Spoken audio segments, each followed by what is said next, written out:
ఎన్నికల కమిషన్ వాళ్ళు డ్రోన్స్ పెట్టినారు కదా, హైపర్ సెన్సిటివ్ ఏరియా కదా, మరి పోలీస్ డిపార్ట్మెంట్ వాళ్ళు ఏం చేస్తున్నట్టుగా బయట నుంచి మేము తెప్పించుకుంటుంటే ఏ ఒక్కటైనా మీరు నిరూపించగలుగుతారా? వాళ్ళెవరో గేట్ కాడ ఎవడో ఫోటోలు దిగినాడంట, ఆ ఫోటోలు దిగిన వాళ్ళు బౌన్సర్లు అంట, బౌన్సర్లు మేము తెచ్చుకున్నామంటే మేము తిప్పుకున్నామా? ఎక్కడైనా బౌన్సర్లు మీకు బయట కనపడినారా? మీడియా మిత్రులు మాతో పాటే ఉన్నారు.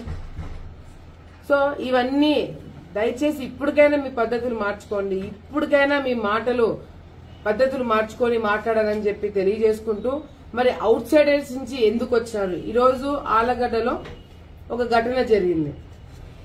ఏంటి ఘటన? నా దగ్గర పనిచేసే ఒక వ్యక్తిని ఆ వ్యక్తి పైన అటాక్ చేసినారు. ఎవరు ఆ వ్యక్తులు? బయట నుంచి వచ్చిన, నంద్యాల ప్రాంతం నుంచి వచ్చిన రౌడీ షీటర్లు. ఏదైతే నంద్యాలలో కానిస్టేబుల్ మర్డర్ లో ఉన్న కొంతమంది వ్యక్తులు, వాళ్ళ గ్యాంగ్ కి సంబంధించిన కొంతమంది వ్యక్తులు, వాళ్ళు ఆలగడ్డకి ఎట్లా వచ్చినారు?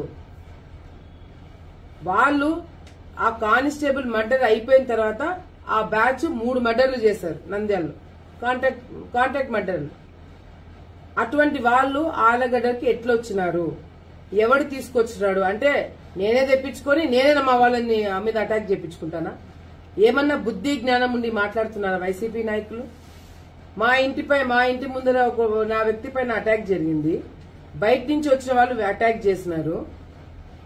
ఆ గ్యాంగ్ లో ఉన్న ఒక వ్యక్తి గంగుల కిషోర్ రెడ్డి కొత్తపల్లికి తీసుకోబోయి ఆ వ్యక్తిని ఏజెంట్ కూర్చోబెట్టాలని చెప్పి ప్రయత్నం చేసినాడు.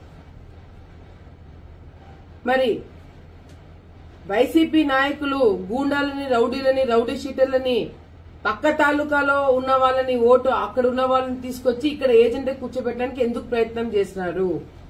కొత్తపల్లిలో ఆ వ్యక్తులు తిరగడం అనేది కూడా పోలీసులు గమనించినారు. ఆ సీసీ ఫుటేజ్ కూడా బయటికి వచ్చినాయి. ఆ వ్యక్తిని మీరు కవ్వా బ్యాచ్, ఈ బ్యాచ్ అంతా కూడా కానిస్టేబుల్ మర్డర్ కేసులో ఉన్న వాళ్ళందరూ కూడా దాంట్లో ఒకడు, ఆ మర్డర్ కేసులో ఉన్నాడో లేదో తెలియదు వాడు, కానీ వాడైతే ఆలగడ్డలో వాడికి ఓటు లేకపోయినా కొత్తపల్లికి తీసుకుపోయి వాళ్ళని ఏజెంట్ కూర్చోబెట్టడానికి ఎందుకు ప్రయత్నం చేసినారు?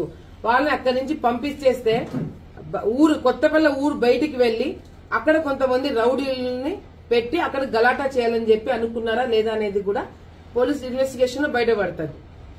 ఇప్పుడు కూడా మేము చాలా ప్రశాంతంగా ఉన్నాము.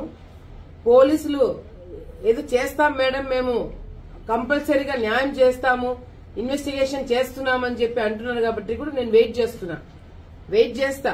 చట్టం తన పని తను చేసుకొని పోతుంది. చూస్తాను ఎంతవరకు పని అవుతుందో. ఎందుకంటే వాళ్ళు చేయకపోతే మాత్రము తప్పకుండా ఆ వ్యక్తికి కావచ్చు, మాకు కావచ్చు, న్యాయం జరిగేలాగా మేమే చేసుకోవడం జరుగుతుంది. ఎందుకంటే ఈ విధంగా నంద్యాలలో రౌడీలుగా, గూండాలుగా తిరిగే చిల్లర బ్యాచ్ అంతా ఆలగడ్డకు వచ్చి రౌడీజం చేస్తామంటే ఇక్కడ చూస్తూ కూర్చున్న వాళ్ళు ఎవడూ లేడు. అసలు నంద్యాల బ్యాచ్ వచ్చి ఆలగడ్డలో రౌడీజం చేస్తుంది. నంద్యాలలో రౌడీ షీటర్లు, నంద్యాలలో కాంటాక్ట్ మర్డర్లు రేపు పొద్దున మా మీద చేసినారు. రేపు పొద్దున ఇదే వైసీపీ నాయకులు ఎవరైనా వైశాస్ని బెదిరించాలంటే వీళ్ళని వాడుకోరా? ఎవరైనా ల్యాండ్ కబ్జా చేయాలనుకుంటే వీళ్ళని వాడుకోరా? రౌడీలను, గుండాన్ని తీసుకొచ్చి రాజకీయం చేస్తున్నారా? గాడిదలు కాస్తున్నారా? ఈ రోజు మాకు నీతులు చెప్తున్నాడు ఇక్కడ ఉన్న గంగుల ప్రభాకర్ రెడ్డి గారు. ఖండిస్తున్నాడంట. దేనికి ఖండిస్తున్నారు? దగ్గరుండి మీ వైసీపీలో ఉన్న, మీ పార్టీలో ఉన్న వ్యక్తి అదే నంద్యాల బ్యాచ్ ని తీసుకుపోయి కొత్తపల్లిలో law and order problem create చేయాలని చెప్పి చూస్తున్నారు. ఇంతవరకు ఆలగడ్డలో అటువంటి సంస్కృతి రాలేదు. మీరు చేసే అరాచకాల వల్ల ఈ రోజు కాంట్రాక్ట్ మర్డర్లను తీసుకొచ్చి ఇక్కడ రౌడీజం చేస్తున్నారు. నేను ఎటువంటి ప్రెషర్ పోలీస్ డిపార్ట్మెంట్ వాళ్ళ మీద పెట్టే వద్దని చెప్పినా నేను డీఎస్పీ గారికి. నిన్న రాత్రి సిఐ వాళ్ళందరూ మొన్న రాత్రి మా ఇంటికాడికి వస్తే అసలు మేము కంప్లైంట్ ఇవ్వదలుచుకోలేము, మాకు వద్దు కంప్లైంట్, మేము ఇవ్వదలుచుకోలేము, మాకు నమ్మకం లేదు, పోలీస్ డిపార్ట్మెంట్ పైన కానీ వ్యవస్థ పైన మాకు నమ్మకం లేదు, మాకు ఎట్లా న్యాయం చేయించుకోవాలని మేమే చూసుకుంటామని చెప్పి చెప్పడం జరిగింది.